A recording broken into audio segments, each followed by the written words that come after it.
All right then, match week 24 happening in the EPL.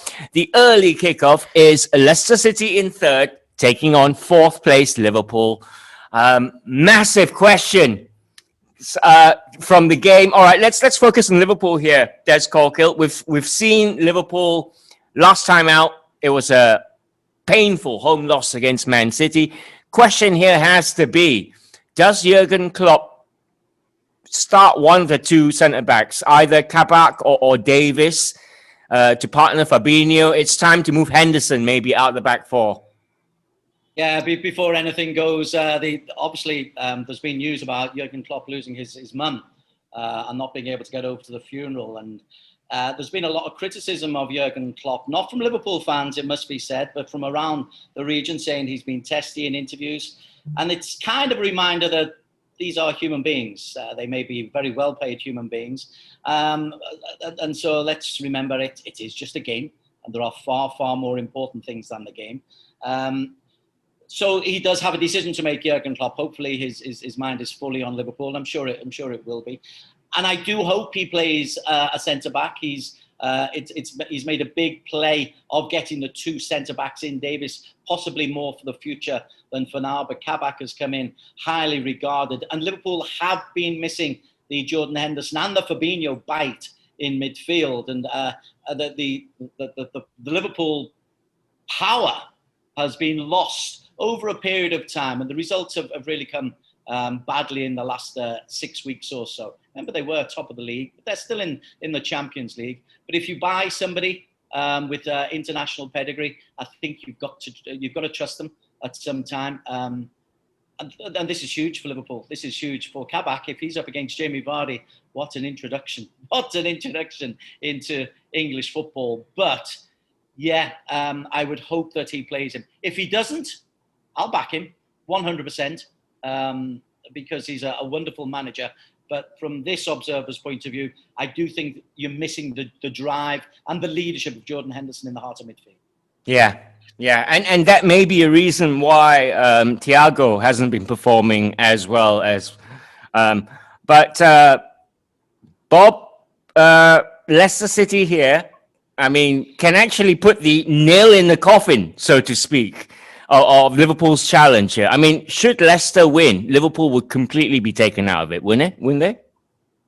Well, I think they are anyway. I mean, they're not mathematically out of it, of course, but with City steamrolling everybody along like that, I don't think there's really any chance. I don't think they're thinking in terms of retaining the title for 1 second now.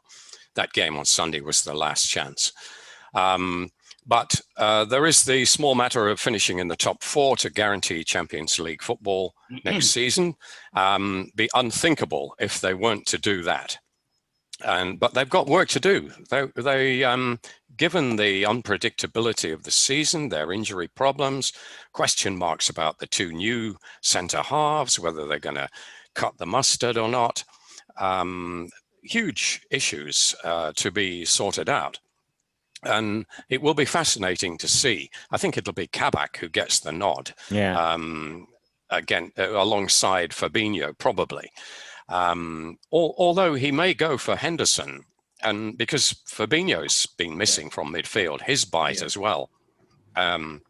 His ball-winning ability, particularly. They used to win it back so quickly, Liverpool, and catch people out, and then feed the front three, and they thrived on that. And that's been missing from Liverpool. This is very interesting, this game, because it was against Leicester last year when Liverpool, I think, probably gave their best performance of the entire season. And it was from after coming back as world champions. And at that time, they could do no wrong. They were top of the league by miles. Leicester were considered a bit of a challenge, and they really put them in their place. And you saw the gap in class straight away. And it was an imperious Liverpool back in those days. And bear in mind, this was after they had travelled to the Gulf in the middle of the busiest part of the season and won the World Club Championship, came back and thrashed Leicester City. Now look at them. Leicester fancy this. That's how much they've progressed and how much Liverpool have fallen back. So this will be a real test of both clubs. It should be fascinating. 8 o'clock on Saturday night, get watching, because this is the game. I know there's a big one afterwards, later on Manchester City and Spurs, but to me this is a fascinating one, and it's very, very hard to call. Liverpool could bounce back, or they could be struggling to make the top 4. It's timed perfectly. 8:30 p.m. kickoff is literally 8 hours after cricket. 8 hours of cricket between India and England in the second test. It's timed perfectly in Malaysia, not in the UK. I've never been a fan of a midday kickoff. Oh, come on. We get enough 8 p.m.s over here to put up with, especially this season. But yeah, it's whatever time, really. Leicester versus Liverpool is well worth watching. It is 3rd versus 4th. All right, slightly later then, 4 a.m. kickoff on Sunday. Woo! Is Brighton in 15th, taking on 9th place Aston Villa. Brighton eliminated Craig Marias midweek in the FA Cup. They've been going along nicely. Prior to that, they've had, wins against Liverpool in there. They haven't conceded many goals. With them, it's always about a case of putting them in the back of the net at the front end. Yeah, I think Graham Potter won't look too much into that FA Cup result. I think, Premier League survival or getting up the table was more important for him, and that was very clear with his selection. Yeah, you're right with what you said, Ross. They've improved dramatically over the last few weeks. There was a danger of Brighton being one of those teams who play good football, but not quite getting the results. And, it was going that way. They were good on the eye, not effective. Yeah, I thought the defending was poor. They had a change of goalkeeper midway through the season. Maupay was in and out of the squad. They didn't really score a lot of goals. They still don't score a lot of goals.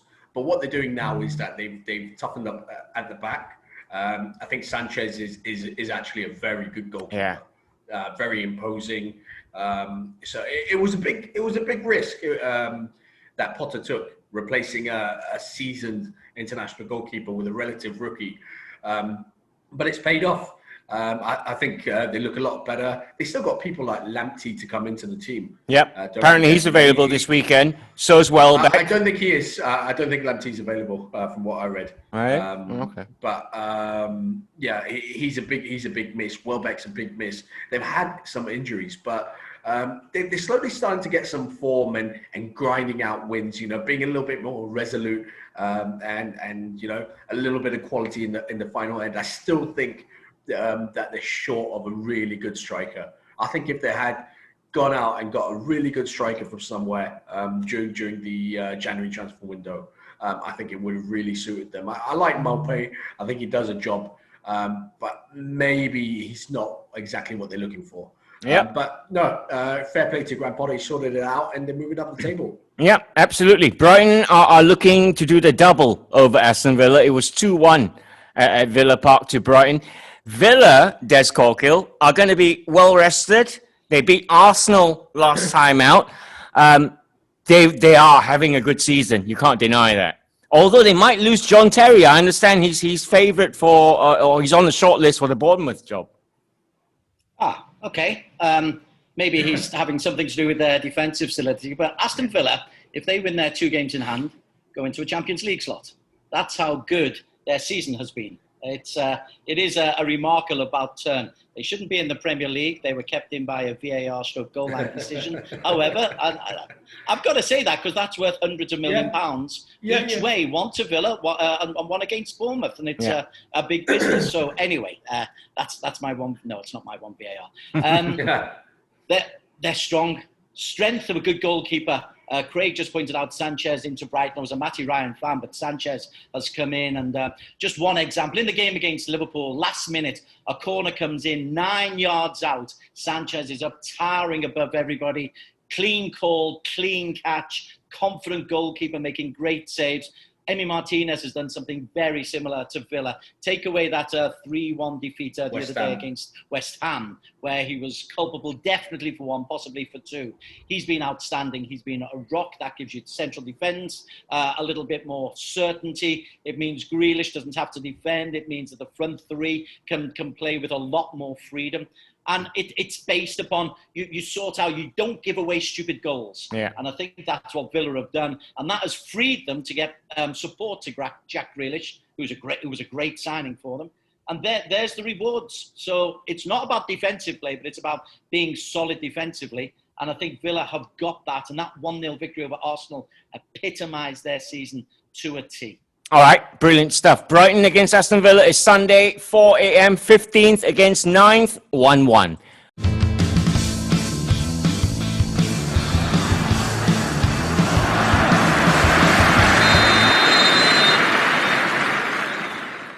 West Brom in 19th take on second place Manchester United. This one's a Sunday 10 p.m. kickoff. West Brom have just taken 1 point from the last 5 games, Bob Holmes. Is Big Sam going to fail for the first time in his career? I think so. It looks very much like it. If he pulls this one off, it'll certainly be his greatest escape. But he's normally made an impact by now. He didn't sign quite as many players as I expected in the January window. He normally signs half a team. But he doesn't seem to have imposed himself very much at all. They're not even as negative as they normally are. He even gave it a bit of a go in the last game. Very un-Sam-like. He hasn't got the players. They were a little bit fortunate. I think they were flattered, really, to go up last season. I think I know they went up automatically. They got one of the automatic places. But when you see them, they're miles behind Leeds, for example. And you look at Brentford, and who didn't go up, and Fulham, who did. They're a different class to West Brom. Yeah. They don't really offer much at all. And I think he was I don't think he's that bothered about the record. I don't think he needs the money either. He's a football manager, and he'd been out of the game for 18 months or so, and he was offered a chance to get back in, and he took it. And good luck to him. But I don't think he's going to save them. And this Manchester United in good form, especially away from home, it looks like a fairly comfortable win for United. Although they did have to work a bit for the FA Cup victory in midweek, and while West Brom were resting, if that's a factor in West Brom's favour. But you can't really see anything other than a comfortable United win here. Okay. Craig Marias, I ask you this. I want you to bear in mind players like Shinji Kagawa, Juan Sebastian Veron. I ask you, if you watch the West Ham game, is Donny van de Beek broken? You know, when the substitute board went up and the cameras panned to Van der Beek, did you see his face? It was a pup about to break into tears. Poor man. I mean, I know where you're coming from, but one thing I will say is that it's tough when you haven't played for a long period to suddenly get thrown into it, kind of try and find your rhythm, try and find that match fitness, try and find that sharpness. I mean, you can train all week. You can say, he trains and everything, but there's nothing quite like match sharpness. And he was clearly off the boil. I think There's talk that his teammates don't trust him. Did you read all about that? I didn't know, and I don't really believe that. Yeah, exactly. So much. Yeah. I think the main thing is that he needs the manager's trust to start playing games. The problem with Van der Beek is that he plays in exactly the same position that Bruno does. I mean, that's what Ole signed him for, to play that number 10 position. And when you have a player, as I mentioned earlier, like Bruno Fernandes, who wants to play every game, I think there have been multiple times during the season where Ole would have been like, Bruno, you're having a rest next week, and I think he would have been, of the sort that would tell the manager, look, I'm all right, I want to play. And Ole kind of gives in because he's that good. So I think that's where Van der Beek has found his opportunities limited. And it's a shame because he's a fantastic player. Now, could he have been using can Ole have been a little bit more flexible in using him in other positions? Yeah. I think so. Yeah. Because with Pogba being out now. Well, yeah, he's not an out-and-out number 10. He can play a deeper role as he's done for Ajax before. So there's not he doesn't have to play that number 10 position. So with me, I think Ole could have given him a lot more opportunities than he has had. I still think he's a fantastic player. That would probably be the one game so far this season that I've seen Van der Beek play, and I've been like, well, he's off, because more often than not, even when he comes off the bench, he's sharp, he's good with his passing, his movement is top class.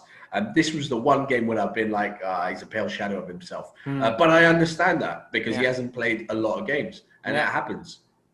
I bet he's got a favourite blanket on the bench. He will be using it.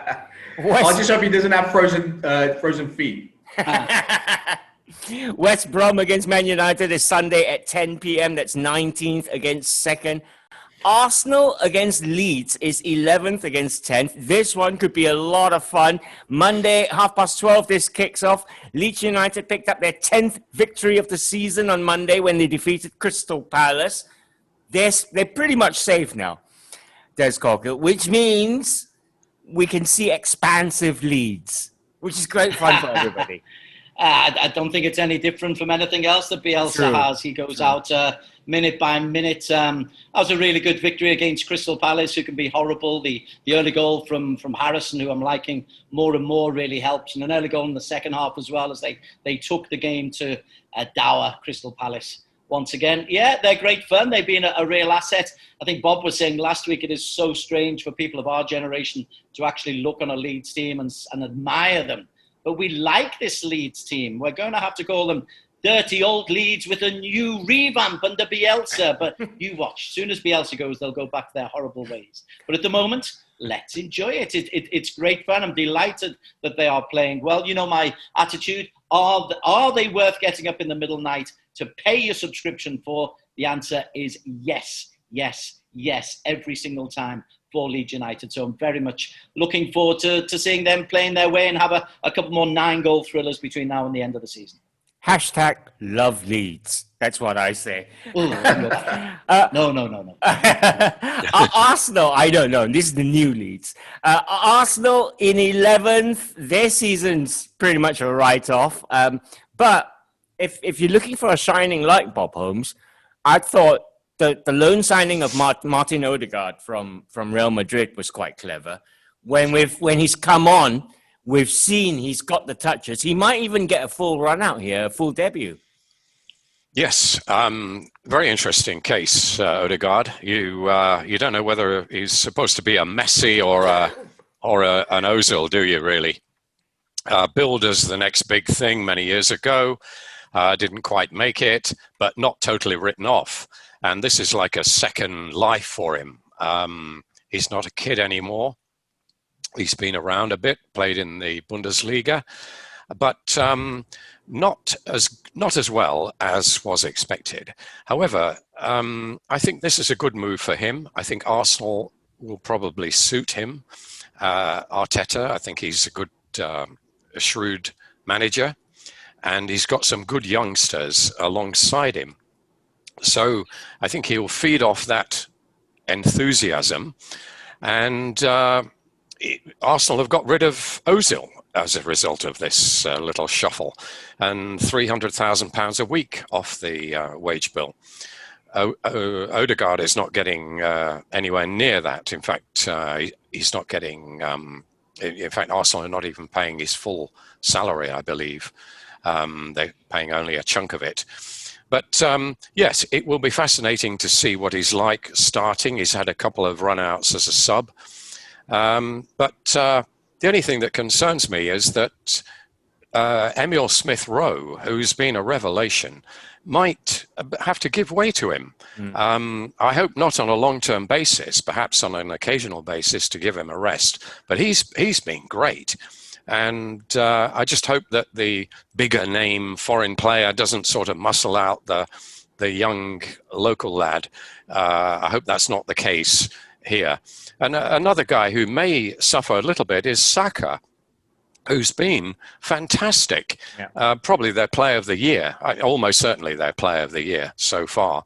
But he may be shunted back to left back, which I think cramps his style for obvious reasons. But I think he's better given a free rein to attack. And because Tierney is not fit yet to resume, and that's the reason he may have to play left back. But I think that should be avoided at all costs, because Saka has won his place in the England side deservedly, and he's got a great understanding with Smith Rowe. So I think to upset that for any reason at all would be a mistake.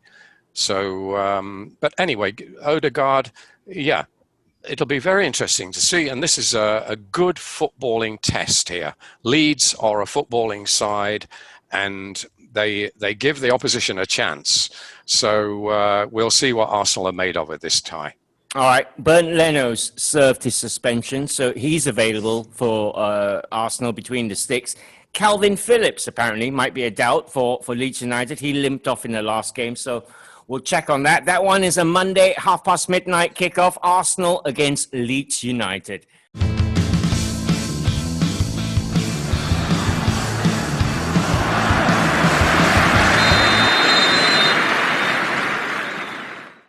Looking at Man City, top of the table, against 8th place Tottenham Hotspur. Sunday, 1:30. If you need spoilers, Des Corkill, they don't come bigger than José Mourinho. If you want records to fall, Des Corkill, 15-match unbeaten, straight winning record. The person to probably do it is José Mourinho, Des Corkill. Yes. I was thinking exactly that when I got the rundown for this. Mourinho suddenly has a lot to prove, bizarrely. He has nothing to prove, but suddenly has a lot to prove. There's a lot of doubters. Is he dealing the right way? Is he? What's gone wrong with Tottenham, who, remember, were near the top of the table when they went to Anfield at the end of November, I think it was. And things have gone spectacularly all right, culminating in that 5-4 against Everton. But he's still a wonderful coach. I'm not a fan of how he sets teams up, but he's a wonderful coach. And this is exactly the game in which he may well be able to inspire his teams. He keeps talking about individual errors costing his team dear, and that's quite right. And I think some little things have gone against Tottenham in recent weeks. That ridiculous penalty conceded against Everton, where it's a modern penalty. Nobody's doubting it. Well, I am, because it's a crap penalty. But that changes the whole game. And things have been going against Tottenham and going for Man City, a la the Walker goal against Swansea, the offside decisions, etc. Sometimes that will just change, and this could be the one. If not a victory for Tottenham, certainly something to spike Man City's winning run, because you're dead right. I think he'll set them up to hit on the break, and if Harry Kane is even 3/4 fit and he and Son Heung-min get 2 chances, they'll score one of them, and that could be the difference. Yeah, I'm looking forward to this. City will be a juggernaut, but yeah, Mourinho the spoiler, I think he got it right. Yeah. Juggernaut is possibly too small a word to describe this Man City side, Craig Marais. Looking for a 16th straight victory without Kevin De Bruyne, without Sergio Aguero. We made all those points. Gundogan stepped up. I mean, they're raging favourites for this one. I know we fancy Mourinho, he's a spoiler and all that, but on paper, sensible head says easy home win. I'm surprised we haven't mentioned Pep versus Mourinho for this one. I mean, these are two. You talk about the rivalry of certain teams in the Premier League. I mean, this is a rivalry between managers that has gone, from Spain and has come to England. And I mean, I wouldn't say, there's a jealousy as such, but Pep always takes all the plaudits over Mourinho. I think that's quite well known. Rightly so. Rightly. Yeah, rightly so. And I think that always eats away at Mourinho a little bit. I think that, Mourinho has had some really good performances against Pep sides, but it's Pep's always portrayed as a nice guy, and Mourinho the not so nice guy. the grumpy one, the angry one, the moaning one, and Pep's all, I've got my millions and I can go spend it. And that, I think that always irks Mourinho a little bit. But coming back to the football, Man City going into this massive favourites after such a fantastic performance last week against their rivals of the past 3 years. To put in a performance like that at Anfield was special. It was a special performance. Now, I know Liverpool are missing some key players, yes, but you're still going to go out there and do it. They missed the penalty. That sometimes that turns. Decisions like that, when you miss it in such a high-profile game, and especially from a player's point of view. We focus on Gundogan. He's obviously taken over from Kevin De Bruyne as the main player of that team. That could tear. We've seen it countless times in the past. Missing a penalty in a game of that magnitude, can really eat at the player and affect his confidence. He just goes on and scores 2 goals to make up for it. It was so good. It didn't stop it didn't change his mindset, and it was fantastic to watch. It was such a joy. But I agree with Des. I think at certain times Mourinho has been unlucky this season. If there's ever going to be a chance that this City team can be derailed, even if it's just a little blip, this could be the one. I thought Liverpool might be able to do it last week, just to make it a little bit more interesting. Even a draw, I fancied them for a draw. But if Spurs can get something from this, it just gives the rest of the league, that little bit of hope and a little bit more exciting. So I'm going to go for an upset here. Oh, okay. In November, when they met, it was 2-0 to Spurs, Son Heung-min and Lo Celso. Yeah. That win in November, after 9 games played, shot Spurs to the top of the table, Bob Holmes. Yeah. And then since then, City's gone on a 22-game unbeaten run, of which we heard 15 of those consecutively have been wins now, the last 15. Who do you fancy? Well, I actually think that City could run away with this, They had an easier assignment in midweek, winning at Swansea, whereas Spurs, we've mentioned that, it went to extra time and they were knackered at the end of it and downhearted. And I thought Mourinho's attitude at the end was interesting. He seemed to take it on the chin, and when he was asked about it, he was actually smiling, which is the first time I've ever seen that from him after a defeat, and a very agonizing defeat at that.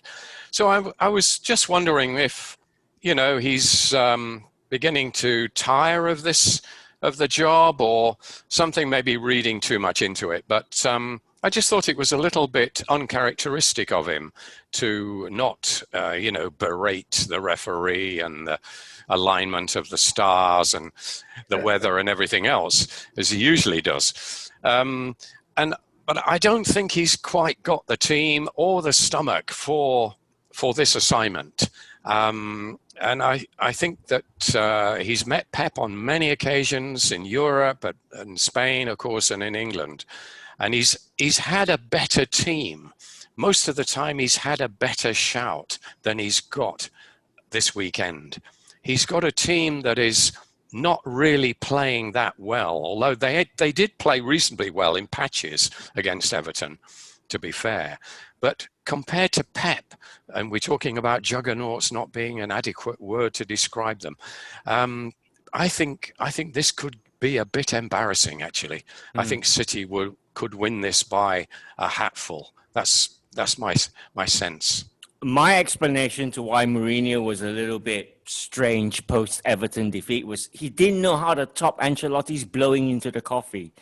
I mean, how do you top that, right? What a great sight that was. Okay, massive game for Tottenham. City raging favourites. First versus 8th is Sunday at 1:30. West Ham in 6th take on bottom of the table Sheffield United. for all the plaudits we've given David Moyes and what a great turnaround, hammers in the top half, top six and all that, Des Corkill, he still went through January having sold his £45 million striker, not signing cover for Mikel Antonio. I'm thinking this kind of decision might actually come back and bite you in the backside. More importantly than any player, West Ham looked like West Ham on the field of play against Manchester United. They wore the sky blue and the stripes. And the marketing of West Ham United, in 20 years' time, people will say, who did Man United play? It was West Ham. Because I get really frustrated when teams like Man City wear black against Swansea, or Man United wear those ridiculous ziggies when as a third strip. That's totally unrelated to the game. You know what? Burnley or Villa, by the way. Sorry? They might think it's Burnley or Villa, by the way. Not with that West Ham stripes. Not with those two. Not with those two vertical stripes. It's instantaneously West Ham. Umbro I've done West Ham good here. Well, the people in charge of West Ham have done a good thing. And the people in charge of West Ham have done a lot of good things. And there's not stupid money to spare because no crowds are coming in. There's a chance that clubs may well face bankruptcy, a la Barcelona, a la many teams lower down, if they overspend, a la Liverpool in some ways, if they overspend. And so if you haven't got 45 million spare in the bank, you don't go and sign a top-class striker. West Ham aren't based upon leading from the front. They're based upon solid defensive virtues, hard-working play. And you know what? You can train players. You can get people from your youth team, as they tried. They threw the kid on and took him off in extra time as well. But you can trust your own youth development policy. That's what used to happen. And that's what's kind of been forgotten. Great examples of youth development policy working. Scott McTominay. We've spent half this show talking about Bruno Fernandes and Odegaard and players who were coming in. Yet it was Scott McTominay, who was a product from the youth development at Man United, who's come through. What is wrong with developing your own players from your own academy and trusting them in situations where you're saying, oh, there's a 45 million quick fix? So my big answer to that is that trust David Moyes. He will bring some players through. If Antonio's not fit for the rest of the season, he will have different systems that he can play. Jared Bowen can play up front as he did for Hull City. And spending money is not always the answer. I thought that was the big lesson we learned from the lockdown and the COVID crisis. I bet Chris Wilder wishes he could bring up some players at Sheffield United. I bet he wishes he could bring in 11 Billy Sharps, Bob Holmes. But they're as good as down, aren't they? Can anyone help them? I mean, they showed signs of form recently, but no, right? Yeah, I mean, it's very difficult. But I think it's worth mentioning that their turnaround came in the FA Cup. They got a win. I think it was a fairly cheap win. Can't remember who they played. A fairly easy home tie, which they were expected to win. And they did so, I think, by 1-0. Not a totally convincing performance, but a win is a win. And they weren't getting any, were they? And since then, they went on a bit of a run. They've won a couple of games in the league, and they're not mathematically down. They've still got a lot of work to do. They've still got to put in a top four-like performance for the rest of the season to have a chance. There is a bit of a gap developing because nobody's really slipping down. Like normally there's somebody from lower mid-table who has a bad run and suddenly they're down there and the momentum can carry them down into the relegation zone. But that's not really happening. Brighton have given themselves breathing space. Newcastle have. So it's very difficult for Sheffield United. But they're going down, if they do go down, they're going down fighting. And there's no question that Wilder will lose his job. He's a hero there, deservedly so. And you wouldn't be surprised to see them bounce back again next season if they do go down. Especially with crowds, if crowds come back, because they've got terrific support, Sheffield United. So the answer is, I don't think they can do it, but I think they'll put up a fight and they'll win a few more games before the end of the season. All right. West Ham against Sheffield United is Monday, 2 a.m. kickoff.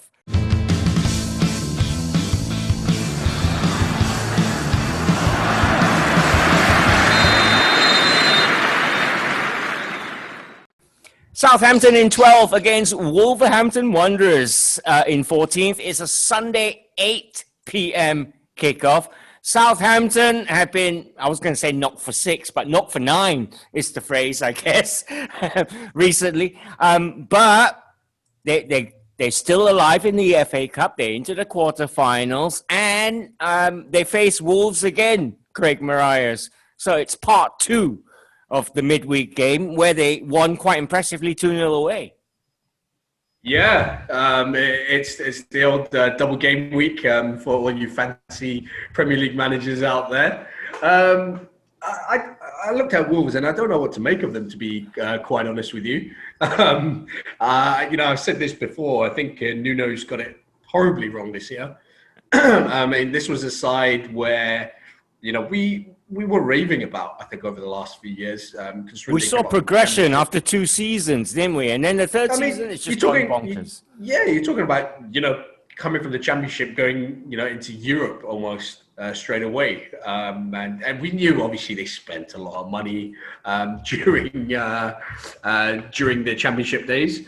But we expected them to come to the Premier League and be good and stay up and all that. I don't think we expected them to have the impact that they did. I mean, Sheffield United similar last year, but we didn't expect them to get into those European places, which they ended up doing, and they built on that as well. They proved that they weren't just a one season wonder kind of thing, but it's gone terribly wrong. And I keep saying this every show. I sound like a broken record, like Des does with VAR, but.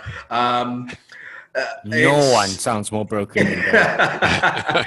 No, it's just, I mean, you go out and you sell, Jota for 40 million. Okay. You got someone like Neto, you got Podence coming through, can understand that. And then you sell, Doherty. You don't really, you go get Semedo, not exactly, the same type of player, but a young, promising player from Barcelona. Let's not forget. But it just doesn't gel. The backline's been constantly changing. I know they've had a few injuries, but they've changed the backline every now and again. Bowley's been in and out of the side. Saiz has been in and out of the side. There's no continuity in the selection. I think it's just really disjointed. And of course, the main one, which is the Raul Jimenez situation, which they haven't quite replaced. They had a chance in January to do it. They bought Catroni back from his loan spell. Then I think they let it. He came in for about 2 games, and then he went back out on loan. So he clearly doesn't fit the bill at Wolves. So I mean, as long as you're not scoring goals, you're not going to win games. I mean, it's quite simple. Defending, I don't think they're terrible, but they just don't have that creative spark. They don't have someone to put the goals away. Fabio Silva at 18 years old or 19 years old is not the answer. They're struggling. They are. I mean, they're lucky because they're going to stay in the league. But it's a situation that needs addressing. And I'm just disappointed that Nuno didn't do it in January. All right. Southampton possibly start as favourites in this one. 12th against 14th is Sunday at 8 p.m. Chelsea in 5th against Newcastle in 15th is Tuesday, 4 a.m. Might have to record this one. Tuchel's Chelsea. Report so far, Des Corkill, he's done all right. Don't you think? Excellent. I disagreed with a mid-season change, of course. Wasn't sure about Tuchel because I'm aware of him, but have not followed him. But he seems to have been making very, very sensible decisions. Seems to have the players on side. Even in the scrappy win against Barnsley in the FA Cup, he changed things around at half-time to get over a dicey little situation. He seems to be saying the right things about Timo Werner. It's no love lost. It's just a case of get on with it. I've got other players who can take your place. I thought he was going to ostracize the Mason Mounts, but he doesn't. He's brought them back in. So far, so good. It's an A+ in his first 4 or 5 games for Chelsea. And it seems he does bring a genuine international recognition to a genuinely strong group of Chelsea players. They are, make no doubts about this, right in the mix, not only for a top 4 place, but for a top 2 place. I said that at the start of the season, such as the strength of their squad, that they should be competing at the very, very top. And I think Thomas Tuchel, much as I morally go against mid-season changes, not morally, but you know what I mean. I go against mid-season changes. I think it will be very, very good for him. It won't last. He'll be gone in 3 years or so because he'll lose a game or 2 on the trot. But for now, terrific. And, it's that honeymoon period. It's this honeymoon period, and he'll lose 2 games on the trot and get sacked. But yeah, for now, he's making good decisions with good players. Good results are accruing. 3 points, no doubt. Millions of Chelsea. Sorry, Ross. One thing I'll say about Chelsea. He's been efficient. He's been getting the results, but the football is hard to watch. Well, this is really it, isn't it? It's 2 holding deep midfielders, right? Yeah. Like Sarri. I mean, it's that. Yeah, it's that, but it's just the football in general. I mean, they were extremely lucky against Barnsley. Extremely lucky. I mean, some of the chances that Barnsley missed, I think there were 2 standout ones, which I think against better teams, they would have put away. But it's painful to watch. It's a possession-based football game, and it's passing it here, keeping possession. And yes, you can argue, if you keep possession, the opposition can't score. But they need to be a lot more clinical. They need to be creating a lot more chances. And even the goal against Barnsley. If there was VAR there, it probably would have been flagged for offside. Yeah. I just got to put that one in. You didn't bring it up, Des. I had to. Yeah. Okay. Bob, Newcastle, Steve Bruce said this week that he's been receiving death threats. I mean, social media has just gone bonkers. It's ridiculous that footballers are racially abused and threatened and all that. But he hasn't done a bad job, Steve Bruce, considering that Newcastle are nowhere near relegation fodder. No, it's absolutely shocking. And I could go on about this rather like Des does on VAR. The social media business of the companies saying they're not going to shut these guys down when we know they have the capability of doing it. They're just hiding behind this idea that it's free and it's it's difficult to close people down, and if you close some down, they're going to close others down, and they're going to lose business. It just doesn't wash with me. I mean, when you've got people, anonymous keyboard warriors, making death threats to a perfectly decent guy doing a good job like Steve Bruce or anybody else for that matter, it is absolutely outrageous that they should be allowed to get away with this. And there should be some way of stopping them. There really has to be. It shouldn't be allowed. In 2021, one of the guys this week who was racially abused, Zandanda, I don't think I quite got the name right, the Swansea player. Yandanda. He said that. He said, this is 2021 and we're getting this stuff. And it's just not acceptable at all. And it's not just racial. I mean, you've got examples of Mike Dean, the referee, who asked not to referee a game this weekend because he and his family have received death threats. I mean, bringing the family into it as well. I mean, how low will these people sink? And then Steve Bruce, as you mentioned.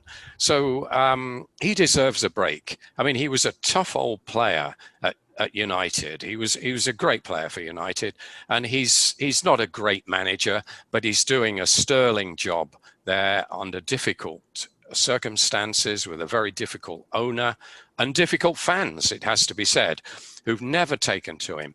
And he certainly deserves better than this. But the main issue here is this social media getting away with racial abuse and death threats. It's not in 2021, really. I'd like to think the year of the ox might see a change in that somehow.